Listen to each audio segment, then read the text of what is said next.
মুখর, আপনাকে অসংখ্য ধন্যবাদ। আমি এই মুহূর্তে রয়েছি কুমিল্লার চান্দিনাতে। কুমিল্লা পল্লী বিদ্যুৎ সমিতি একের অন্তর্গত যতগুলো কর্মচারী রয়েছে সেই কর্মকর্তা ও কর্মচারীরা নয়, সারা বাংলাদেশের এখানে যে 40টি পিবিএস রয়েছে সেই 40টি পিবিএস এর 80টি পিবিএস রয়েছে, সেই 80টি পিবিএস এর প্রায় 40,000-এর কর্মকর্তা কর্মচারীরা তারা তাদের যে সমস্ত দাবি দাবা রয়েছে সেই সমস্ত দাবি দাবা নিয়ে তারা এই মুহূর্তে মানববন্ধন করছেন এবং বিক্ষোভ করছেন, তাদের কর্মবিরতি কিন্তু পালন করছেন। তবে একটু বলে দিতে চাই যে শুধু আজই নয়, গত 2 দিন ধরে কিন্তু তারা তাদের এই কর্মকাণ্ড কিন্তু চালিয়ে যাচ্ছেন। এর পূর্বেও কিন্তু তারা এই ধরনের কর্মকাণ্ড চালিয়েছেন।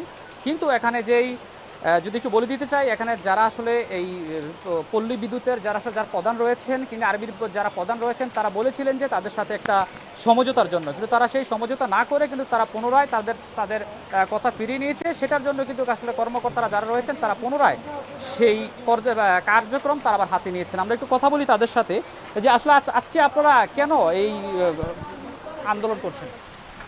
হবে না বলেন। আমরা সারা বাংলাদেশে 80টা পল্লী বিদ্যুৎ সমিতি একত্রিত হয়ে আমাদের বিরুদ্ধে যে আরবি কর্তৃক শোষণ নিপীড়নের প্রতিবাদে আমরা 80টা পল্লী বিদ্যুৎ সমিতির প্রায় 40,000 কর্মকর্তা কর্মচারী একযোগে আমরা আন্দোলনের এবং কর্মবিরতিতে সংযুক্ত আছি। আমাদের বর্তমানে আজকে পর্যন্ত গত 2 দিন আপনার 80টা পল্লী বিদ্যুৎ সমিতি একযোগে আমরা কর্মবিরতি পালন করছি। আমাদের প্রধান 2টা দাবি, অভিন্ন সার্ভিস কোড আমাদের দিতে হবে, অভিন্ন সার্ভিস কোডের আওতায় বিআরবি এবং আমাদের পল্লী বিদ্যুৎ সমিতি একই বিতরণ করতে হবে, এবং আমাদের যে সকল কর্মচারীরা যে মাস্টার রুলে আছেন, অনিয়মিত আছেন, তাদেরকে নিয়মিত করতে হবে।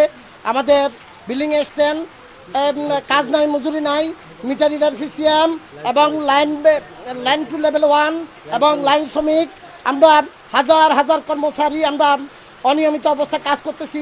একই সিস্টেমে দুর্নীতি হতে পারে না, আমরা দুর্নীতির বিরুদ্ধে আমরা আন্দোলন করতেছি এবং সারা বাংলাদেশে একযোগে 40,000 কর্মচারী আমরা আন্দোলনে আছি এবং কর্মবিরতি আছি।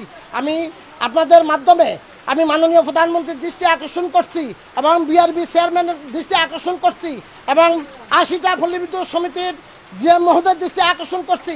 আপনারা দেখে যান সারা বাংলাদেশে বৃষ্টি এবং বজ্রপাতের ভিতরে সারা বাংলাদেশের কর্মচারীরা বৃষ্টিতে ভিজে। আমরা একটু আপনার সাথে যদি কথা বলি, আসলে আপনাদের মূল কার্যক্রমটা কি আছে? আমাদের মূল কার্যক্রমটা হলো যে আরবি শোষণ নির্যাতনের বিরুদ্ধে। আর এই সিস্টেম যখন সৃষ্টি হয় তখন কথা ছিল যে আরবি একটা মনিটরিং বডি থাকবে, ক্রমান্বয়ে সমিতিগুলো গ্রাজুয়েট হবে, অর্থাৎ স্বয়ংসম্পূর্ণ হবে।